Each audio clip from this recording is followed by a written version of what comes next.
The easiest way to show how to add vectors is to show some simple examples that you already know the answers to, because you all have experience with vectors because we live on Earth and we have vectors all around us, but you probably just haven't thought much about it. So here we have a box. We're going to use lots of boxes in physics. And I have two vectors acting on this box. The first vector is called F1, vector quantity. That's why I have an arrow on top. That's a force. I'm pushing on this box to the right, okay? And then a second person is standing right next to me, also pushing on the box. Now, I have to draw the arrows kind of separate, but you can think about us pushing on this box from the same central point on the box. You can think of it that way. But anyway, this vector is called F sub 2, and it's a vector quantity, so I draw it with an arrow on top. Now notice right away, the arrows are the same length, so I'm already telling you without even knowing anything. I haven't written down how many newtons of force is here. It doesn't really matter for the graphical method. But what you know is that these arrows are the same length, so you know that we're both pushing with the same amount of force. I don't know, I haven't told you if it's 10 newtons or 6 newtons or 5 newtons, but you know that whatever it is, we're both pushing with the same force, right? And you also know that we're pushing in the same direction. Now, I had to draw the arrows slightly separated for clarity, but you can kind of think of us pushing at the same central point on the box, kind of one on top of each other. How would we add these vectors together? Well, you know from intuition that if I'm pushing this one with 10 newtons, let's say, and I'm pushing this one with 10 newtons, what's the total force on the box? What do you think it is? Well, it's 10 plus 10 is 20. If I push and then I have another hand and I push and we add the forces together. But here's the thing. The only reason you can really add those together like that is because these forces are acting in the same direction. So it makes sense to us that we add them together. But the reason you can do it so simply is because of that. So if we add these guys together, okay, and what we might say is, we're adding F1 as a vector, plus we're adding F2 as a vector. See how we have the vector arrows on top? So it tells you that we're adding vectors together. Then what's going to happen is we're going to have a box over here, and we want to add up and find out what the total force is. You know intuitively that it's this plus this, and so the total force acting on this box is going to be an arrow that's twice as long as the first one, like this, F1 plus F2. This is what we call the resultant. We call that the resultant, FR, okay? So I tried to do my best. This is not quite right, but it's about maybe a little bit too long. But anyway, this, and stack another one right on the end, it should be about equal to that. Intuitively, you know that, because you know that when you push boxes with two people, then it ends up being pushed twice as hard. You know that. I'm starting with some very simple examples. So you know that you can add these arrows in certain ways. Now let's take a different example that's going to be a completely different result. We're going to use the same forces, F1 and F2, but in this case, we're going to apply them differently. Because you can't, in general, just add these vectors together with numbers because of the following thing. Let's say person number one, let's say person number one is pushing on this box, exact same force as before, so we'll call it F1. But then we have another person on the other side of the box pushing, but pushing against you. So this is F sub 2. What do you think is going to happen in this case? If I have a box and I'm pushing this way, and then I have another box and I'm pushing this way, and because the lengths of the arrows are the same, I'm trying to draw them the same, what's going to happen to the box? Well, you know from experience, if I'm pushing with the exact same force that I'm pulling, or I'm pushing against, then the box is going to stay here and there'll be basically no arrow acting on it. So the resultant is basically equal to 0. Why? Because they canceled out. Because you see, it was still 10 newtons here if we're going with numbers, right? It could be whatever. This was 10 newtons. Let's just pretend this is 10 newtons. And this is still 10 newtons. But I'm proving to you by an example that you cannot just add vectors number to number, because otherwise this would be 10 plus 10 is 20. But you now know that, no, the direction does matter. If I'm pushing and he's pushing, then the numbers were the same, but we didn't get 20, we got 0. Why? Because the directions were different. Because vectors are not just numbers, they're numbers with a direction. So when you add them, you can't just add the numbers together. You have to have a way to handle the directions. So these were very simple because they're easy to see. But I want to go and show you a method to add vectors together that works for these, okay, but also works if the vectors are not in these simple cases. Like what if they're at an angle or whatever? How do I add them together? How do I take into account the different magnitudes of the vectors and also their different directions? To find the resultant vector, that's what this is called, resultants, that means after I add them, what's the answer? That's what resultant vector means. How do I do it? First, before we jump into that, let me give you a couple of other examples that I think you can get the answers to without doing any math, without doing any actual formal procedure. Let's give you a couple of things and just see if you can kind of predict what the vector addition might be. What if I have some ball or something right here, and let's say I'm acting on it with a force here that I'm calling F1, and on the same ball I'm acting horizontally with another guy called F2. Now, these are 90 degrees apart, so I'm pushing up, and also my friend or whoever is standing next to me also touching the ball is pushing horizontally. What do you think is going to happen to a box or a crate? I'm pushing this way and somebody underneath is pushing up. What's going to happen? Well, you kind of know that it's not just going to go up and it's not just going to go this way. It's going to go at an exact angle, kind of right between them. So if I do this, I'm going to end up pushing the thing this way. The force will be acting this way. So we're not going to get into too much detail, but I'm just proving to you that the resultant vector is going to end up looking something like this. Now, is the resultant vector twice as much as F1? No, not quite, because they're not lined up.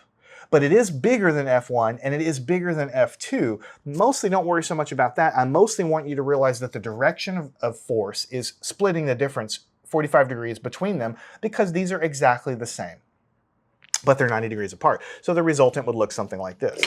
So let's take a very similar situation and say, what if I have that same exact thing, but instead of 90 degrees apart, what if I do it like this? What if this person is acting with F1 at an angle, and then this guy is acting like this, F2 at an angle? What do you think is going to happen to that ball? There's a ball, somebody's pushing this way, somebody's pushing this way, same forces. Well, this way, they're a little bit more lined up. F1 and F2 are getting closer to being totally in line like they were up here, but they're still far apart. So you don't know maybe exactly what the force will be, but you know intuitively that the force is going to split the difference between these two vectors, something like this, resultant vector. Now, this one here, this vector here is bigger than this one. Why? Because F1 and F2 are closer to being lined up, so they're closer to being in the same direction. So think about, pulling a car with like two chains, and I'm pulling this way and I'm pulling slightly different. As I bring the two chains closer to one another, and even if I hold these forces the same, then I'm going to be able to pull harder if I line them up. Here we're getting closer and closer, so this one's a little bit longer, but again, it's splitting the difference between these forces.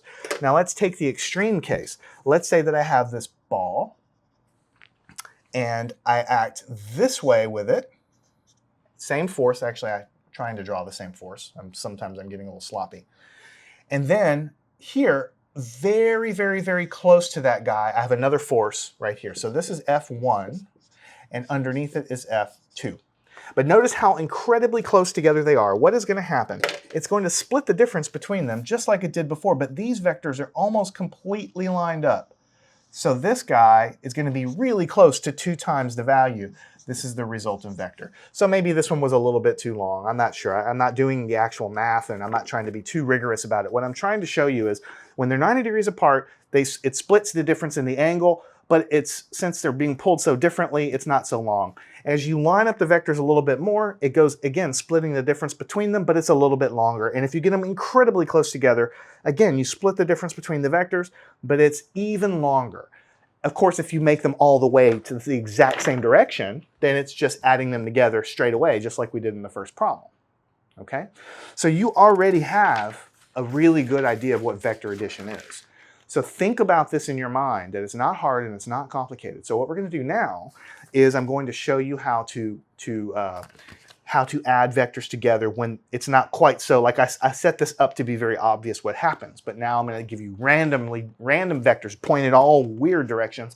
How do you add those together? This is what you do. The first thing I want to say is we write vector addition as the following. We write it as the following. Just a couple of quick examples. I've already kind of shown you here. If I'm dealing with forces, we say the resultant force is equal to F1 plus F2. right? If we're dealing with velocities, we might say that the resultant velocity, because velocities are vectors also, right? v1 plus v2. Got to keep our bars. I'm going to forget at some point to do that. And then just as another example, I've kind of thrown around electric field. The resultant electric field might be the sum of two different electric fields, E1 plus E2, but they're both vectors, so they add together, right?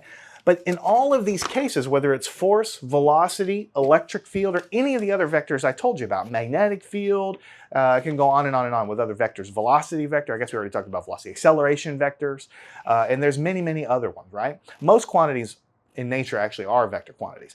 They are different in terms of the variables we label them and all this, and they represent different things, but the vector addition itself is exactly the same because once we know they're vectors, they're all treated the same way in terms of how to add them. So let's get down to it and let's figure out how to add these guys. Let me see, do I want to do this? Yeah, I think I want to do this on the next page. Yeah, I think I'm going to go ahead and do it here. Let's go ahead and leave this on the board like this. So how to add a general recipe for adding vectors graphically. Okay, step one. You draw the two different vectors, F1 and F2. Gotta put my little vector arrows if I remember. F1 and F2. And you draw them in a certain way. You align them up tail to head. I'm going to show you what that means. Don't worry about it. All I'm going to do is arrange the arrows, tail of one arrow to the head of the other arrow. Okay? And then step two is I literally play connect the dots. It's like kindergarten. You get to draw things and all that stuff. You connect tail of F1 to head of F2. So literally, it's like going back to second grade when you get to draw pictures for your math homework. So this is what's going to happen here. So let's take some simple examples that we understand already.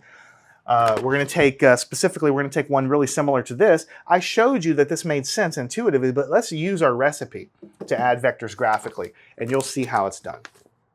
Let me switch colors here. So let's say that I have some ball here. I'm going to represent it here. So this is a ball. Could be a baseball, golf ball, whatever. And I'm pushing up on this ball with a force F1. It's a vector force, right? In length and a direction. And to keep things simple initially, I'm going to keep F2 the exact same length, but as time goes on, I'm going to actually have different length vectors also. So F2 is a vector acting on that ball. So this is exactly this very same case as this one. Instead of pulling up and over, I'm pushing up and over. So you know what's going to happen if I push this ball this way, the ball's going to fly off in this direction. I'm going to have a force in this direction that's going to exactly bisect this angle. But instead of thinking about that way, we're going to use our recipe. We're going to draw F1 and F2 tail to head. What do I mean by that? I mean that these vectors, like F2, you can literally like envision grabbing this vector and literally moving it around the board anywhere you want, but you have to keep the vector oriented in the same way that it is initially drawn, because it represents a direction that way. So I can move this vector anywhere I want to connect it tail to head to the other vector, but I have to keep it pointed the same way and I have to keep the same length. And also I can do the same thing with F1. I can grab him and I can move him around the board anywhere I want, but I have to keep him pointing up and I have to keep the same length. So I want to do that. I want to grab these and I want to arrange them tail to head. So the way that it would look is the following. You go from that initial problem to the following thing. I'm going to keep F1 exactly where he is. I haven't moved him at all, so I'm going to call this F1 still. All right? But I'm going to take F2 and I'm going to push him over here. I'm keeping the same length, same direction. I've just moved him. I'm allowed to do that. I can grab and move him anywhere I want, but I'm going to move him tail to head. What does that mean?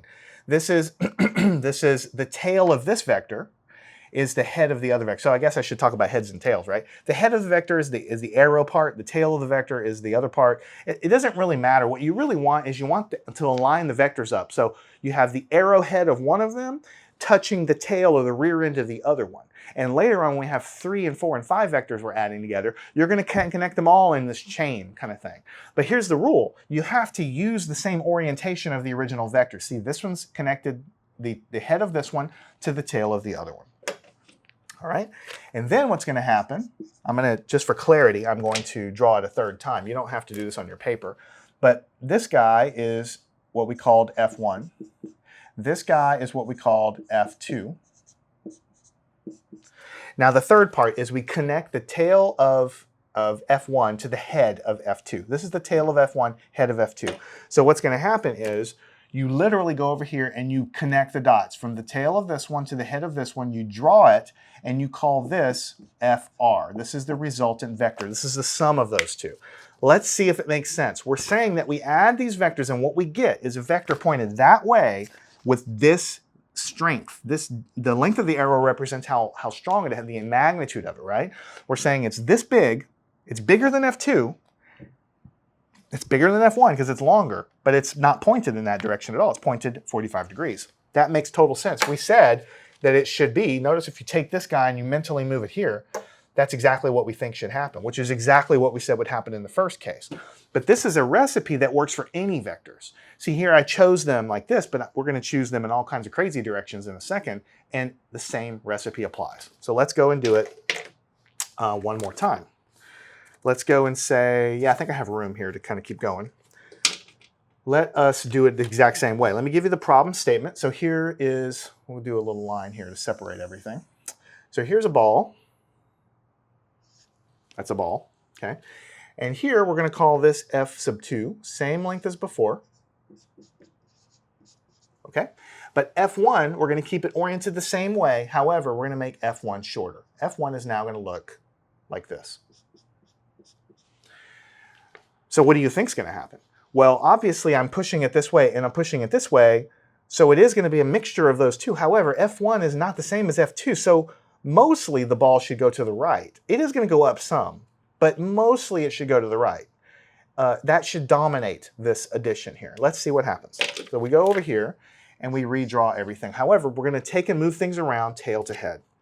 So what I'm going to do is leave F1 alone. I'm going to leave him pointed up. But I'm going to take F2 and move him over here. Notice it's exactly the same thing as before, except F1 is just shorter. And then I'm going to redraw everything a third time just for absolute clarity. Otherwise, I'll clutter everything up. So what's going to happen is you're going to have F1 here. You're going to have F2 over here. The resultant is just literally taking the tail of this vector and connecting the dots to the head of the other one. F resultant. Now look at the arrow that we generated at the end. It's not pointed quite as steeply as that one. Maybe I didn't do quite so good of a job. What I probably should have done, this one should be shorter. Notice this one is shorter, so I'll keep that one shorter too. And then when I draw it, it's going to look like this. This is kind of a little bit closer to reality of what I actually drew over here. Notice that this one is pointed more to the right than this one was. Why? Because F2 was bigger, exactly what we predicted. So if we put two forces on a ball like this, we can kind of like, I mean, I know it looks like a pain in the rear end that we're doing all this vector addition. Why do we care? It's because if we have a ball with two forces, it's really a pain to deal with both of these forces. So what you do in your problem is you add the forces together to find one force. And instead of solving the problem with two forces, you just find this one and deal with one force. So you add them vectorially, right? And you have one single force acting on this ball. So this ball is going to behave the same if you have two forces acting on it like this, or if you have the exact same ball with one force acting like this, the ball will behave the same because the addition of two vectors is exactly the same thing as what they look like separately, as if you had, as compared to how they look like when you add them together. All right, so let's take another example. Let's say we have a ball. Let's put the ball right here. And we're going to have F1 not going horizontal anymore. We're going to call him F1. He's going to go like this. We're going to call this F1 vector. And then also acting on that ball is going to be another vector slightly shorter and at a slightly different angle, F sub 2. So you see, these are kind of lined up, so you know it's gonna kind of go that direction, but it's a little bit weird because F1 is stronger than F2, so it should dominate a little bit. So you have competing things. You have the directions are different, and you also have the lengths are different. So the way you do it is exactly the same way as all the other cases. You go over here and you redraw everything. So I want to do tail to head. I want to draw F1 first. So I'm going to do my best. Forgive me if it's not exactly right, but F1 is going to be like this. That's not exactly straight, but it's close enough. And then F2 is going to go up like this. So this could be F2. This is going to be F1. Notice what I did. I left F1 alone. That's what I'm trying to do. I grab F2 with my hand and I move him up here so it's now connected tail of one to head of the other. Right? So let me go and draw it again. So I have this guy right here and then this guy slightly shorter up here. This is F2, F1. So what's going to happen? I just connect literally the head of one to the tail of the other. And this is called the resultant. Now, does this make sense? Well, we said that we have a ball here. We're pushing it this way. We're pushing it this way. It should fly off in this direction more or less, which is what we have. And it's larger, much larger than F1 or F2. Well, that's because they're pretty close to being lined up. But you notice how F1's bigger than F2 and all of the stuff you have to take into account. The graphical method handles all of that. You don't have to think about it. It's like drawing hieroglyphics, Egyptian hieroglyphics. I mean, it draws a picture and it works out so that the resultant vector takes into account the directions of those initial vectors plus their magnitudes. All right? So this is what the vector addition of those would be. Now, we've been talking a lot about forces because forces are easy to visualize. Everybody knows that you push with a force. But we already talked about in the last couple sections displacement. Displacement is a vector also. It has a magnitude, how far did I move, and it has a direction, which way did I move. That's why displacement's a vector. And of course, we already know velocity is a vector too. So let's draw a couple of quick pictures of how we would add a displacement vector. Let's draw we don't have to do this, but let's draw a coordinate system just because sometimes it's helpful. So this is now X, and this is now Y. So let's say we're walking from my front porch, this is my front porch, right? This is 0, 0. This is the central part of the thing here. And let's say that I move 1, 2, 3 units to the right along X. So it's kind of hard for me to draw it. So I'm going to kind of draw the arrow a little bit under the axis, even though it really should be right on top of the axis so you can kind of see them. So I'm going to call this D1 vector quantity. I've moved along X in the positive direction 3 units, 3 meters, let's say. Okay. And then just to kind of help us along here, let me continue the tick marks. We'll continue the tick marks a little bit more in both directions. So this is 1, 2, 3, 4. This is 5 tick marks, and this is like 3 tick marks or something. All right. So then let's say that, actually, let me go one more. Let's go to 6 right here. Let's say that after that, I'm going to choose a different color. After I walk 3 units this way, I turn a little bit and I walk at an angle. So then I'm going to go up to, let's see here. What I'm trying to draw is something like this, up here. Not exactly perfect. Pretty close to what I want. I want to get over here to about 6, and I want to get over here to about 3. All right. So in other words, this is called D2. This is D2 vector. So my question is, if I walk out of my mailbox along X for 3 units, and then I cock myself at an angle and I go this far at an angle, this is some angle I haven't given it to you, but it's some angle to the x-axis, what would my resultant vector be?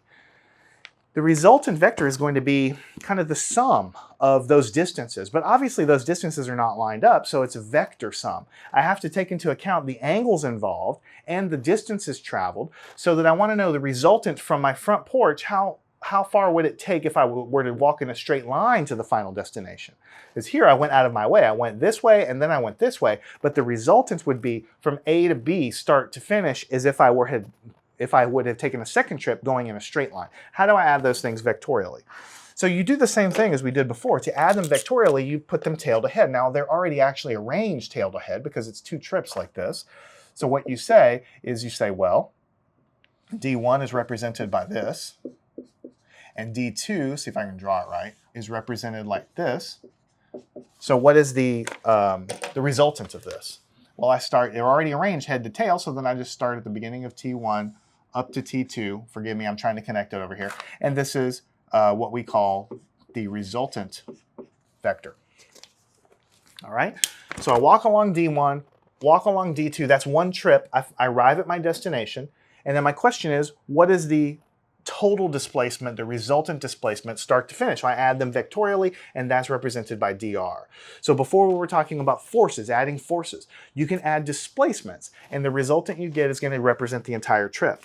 Now, when we're talking about walking to my mailbox, let's say my mailbox is over here, okay?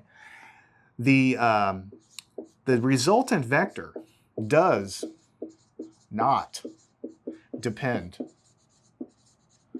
on path taken. In other words, let's pretend this is my front door, and then at the tip of this, the destination is the mailbox. That's where I'm trying to go. Now in this path, I chose to walk a little bit down the street and then turn and cross the street and go up toward my mailbox. That's one path. And my resultant path, my resultant displacement is represented by the blue arrow, okay? But there are many, many ways to get to the mailbox. All will get me to the mailbox. They will all have the final displacement vector, but there are many ways to do it. I could walk a short distance and then cut over sooner. I can walk a much further distance and then cut over much later. I will still get to the mailbox by different paths, but have the same resultant displacement. So let me give you a couple of examples of that. I kind of gave the punchline away a little bit, but let's just say we have, again, the same exact thing. Nothing is different. But let's go ahead and draw. Let me go ahead and draw 1, 2, 3, 4, 5, 6. 1, 2, 3. Okay. So let's draw our resultant first. The mailbox is basically here. The mailbox is, I really want to get to that mailbox. The shortest path we know is this resultant path, just to cut across the grass, cut across the neighbors, cut across the street, get all the way to the mailbox. And of course, we took a different path to get there the last time. But there are other paths we could take. Instead of cutting over here at x is equal to 3, I can cut over here at x is equal to, let's say, 4. And then I call that D1. And then I cut up and I get to the mailbox here. I call this D2. Do you see how D1 and D2 here, they're two different vectors. This one is different because it's longer, and this one is different because it's starting from a different point. So it's a different distance and a different direction. But the sum of these two vectors actually gives me exactly the same thing as this thing. Okay. One more quick example to show you what I'm talking about. X, Y. Let's do the same thing. 1, 2, 3. 1, 2, 3, 4, 5, 6. So the mailbox is my destination. The mailbox is basically over here. So let's draw the resultant first. There are many, many ways to get there. So instead of cutting across here, let's go all the way directly across from the mailbox. We'll call that D1. I look both ways across the street and I say, okay, I'm going to cross now. I go up, straight up, D2. So this D2 is slightly different than this one. It's pointed differently. It's also, this one's longer than this one if you get a measurement ruler out. D1 and D1 in these cases are obviously different, but the same resultant is true. So the moral of this story is that for displacement vectors, or in general vectors, when you have a resultant, there are many, many ways to add to get that resultant. Two vectors can be added differently. The same is true of forces. If I know that I'm pushing a force here on a box with 6 newtons, and I know that I'm going to get that force by adding two vectors together, there's an infinite number of two ways I can do that. I can have the two vectors lined up, exactly lined up, with half of the force. They'll add up exactly. Or I can cock them at a little bit of an angle and adjust the magnitude so they give me that same force. Or I can cock them at even more of an angle and adjust their magnitudes even bigger to give me that same force. Just like I can pick lots of different paths to get to the end. So that's just kind of a lesson that I want you to kind of keep in the back of your mind. And it's also a good practice in vector addition also to kind of see how that works. Now so far we've been talking about forces as a vector. We just talked about displacement as a vector, and I briefly, before we close the section out, I want to talk about velocity as a vector. Nothing changes. Everything's added the same, but just think about a spaceship. I want you to think about a spaceship in space. I'm not a good artist. That's one thing you're going to figure out during this class. But this spaceship is shaped like a bullet. Okay, it's just a pointy end of a rocket and so on. And so velocity is a vector also. It has a magnitude and it also has a direction. So let's say that there's a engine or something like this pushing this thing, giving it a velocity component this direction, v1. But then there's another engine, or maybe, you know, some other invisible hand or something pushes it and gives it another velocity component in this direction, v2. In NASA speak, you know, I used to work at NASA, we call it delta V, right? How much change of velocity do I get in this direction versus that direction? How's the ship going to behave? I'm giving a certain amount of velocity kick this way, and I'm giving a certain amount of velocity kick this way. It's basically like forces. So obviously this one here is going to dominate the motion, but this one's going to have a tendency to push the thing up also. How do we find out what's going to actually happen to the rocket? Well, we add them vectorially, and we're going to do that graphically. So what you do is you take v1 and you leave him alone. You can do it multiple ways, but let's do it this way first. So let's leave v1 alone, draw the same direction, call him v1. v2, we're going to grab him. We can move him anywhere we want. We want to put him tail to head, so we're going to put him over here, like this. This is v2. See, sometimes I get sloppy with my little arrow, so forgive me there. So that's v1 and v2. And now that we've gotten past the kindergarten phase of vectors, I don't have to draw the whole thing again. I have v1, I moved v2 around, and now I'm just going to draw the resultant as having gone from here to here. This is called the resultant vector, like this.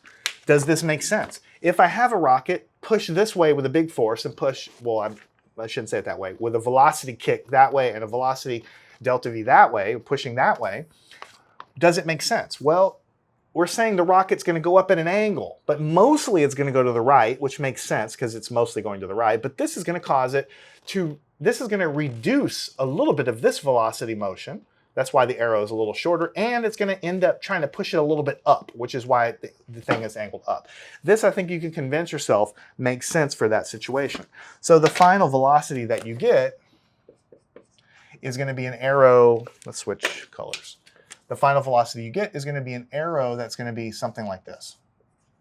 That will be the final velocity of the ship if you add those two velocities together. All right? Now, in this case, I have kept v1 in place and I moved v2 so that it was v1 plus v2. Here's something I haven't taught you now. It doesn't actually matter the order that you add these vectors. You know, just like 1 plus 2 is 3, and 2 plus 1 is also 3, right? So what we say is that addition, for numbers anyway, is commutative. You learn that stuff in algebra or in basic math, okay? It turns out vectors are added commutatively also. So if I take vector v1 and I add it to vector v2, I'm going to get some resultant. But then if I separately take v2 and add it to v1, I'm going to get the same exact resultant. So it doesn't matter the direction I add vectors or the order I add vectors. I get exactly the same answer. So in this case, I arranged it this way. Let me show you another way that you can arrange it. So you get exactly the same answer. So let's do it this way. I'll say, or you can do it like this. What I'm going to do here is I'm going to take v1 and I'm going to represent it the same way as I have done here. I'm going to call it v1.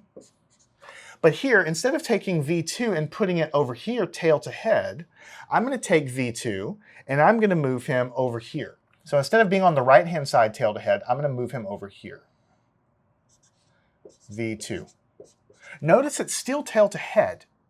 And it is still, in other words, the way you would read this is v2 plus v1. This one was v1 plus v2, because if you read them, here's tail, here's head again, or however you want to think about it. You know, you have a little chain here. You have tail, tail, head, like this. So this is tail, head, like this. This is v2 plus v1. This is v1 plus v2. I've just basically moved it. The other way was up here, and then I move it down here to still make it tail to head. So when I do that, what do I get? I can still connect v2 plus v1 in this direction.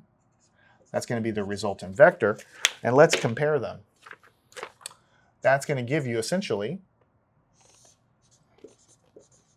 if I've tried to draw it correctly, this should be the same length as this. Apologize if it's not. But anyway, it's exactly the same thing that you get. So don't stress out too much on, Oh, and I move my arrows around. Which one should it be? V1 or V2? It doesn't matter. All you have to do is put them on the paper so it's tail to head, tail to head, tail to head.